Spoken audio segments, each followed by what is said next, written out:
The reason Stratfor is thinking about the Plaza Accord at this moment is that there are a lot of similarities between now and the early 1980s. Back then we had a new president in the US who was deregulating and coming up with various plans to increase fiscal spending. And we had a Federal Reserve which was hiking interest rates very rapidly and very far. And all of this was driving the dollar upwards to a huge degree, 40% over 5 years. In the present day, we have a situation where the dollar has gone up a lot. It went up around 20% at the end of 2014. But it's also continuing to go up. And the new President Trump has plans which are rather Reagan-esque. The important thing for Trump, the same as Reagan back in the 80s, is that a strong dollar actually affects the trade deficit and makes it harder to create a trade balance, which is a major policy goal of Donald Trump.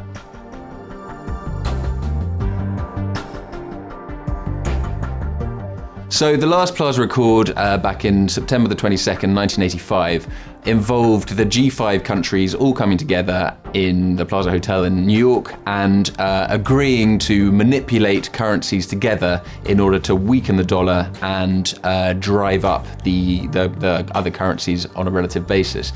The most important players here were particularly Germany and Japan, who had massive trade surpluses with the United States, and that was what the US was trying to fix. Last time around, it was extremely effective in achieving the goals. The US dollar didn't just drop 10%, which was what it was hoped for, but it carried on far beyond. And actually in 1987, we had the Louvre Accord, where all the players got back together again to try and halt the flow, to try and balance the dollar again, because it was falling too far. But since 1995 or so, the multilateral interventions have fallen out of fashion, and we haven't really seen very much apart from kind of emergency occasions such as around the birth of the euro at the beginning of the last decade, and the Fukushima disaster in 2011. It's a rare thing when all the central banks all get together and agree that they're going to intervene together in the markets.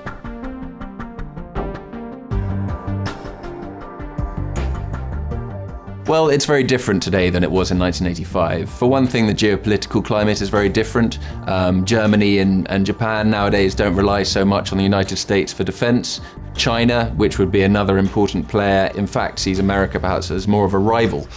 Secondly, the economic climate's different. In 1985, the dollar was strengthening slightly against the run of play in terms of the growth was actually happening in Germany and Japan in comparison to the US.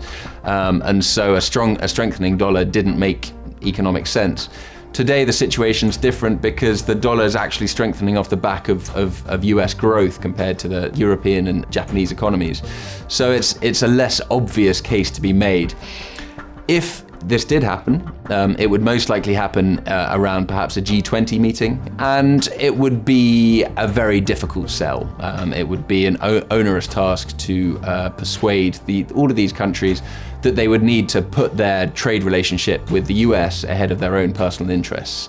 But at this point, with the Trump administration's policies looking towards creating economic growth, and the Federal Reserve looking to hike perhaps 3 times this year, the dollar is looking like it's going to get stronger. And the US administration will be increasingly incentivized to try and find ways to attack that trend and try to bring the dollar down again. So a Plaza Accord, while it's difficult, while there are many differences from 1985, at this stage, can't be ruled out.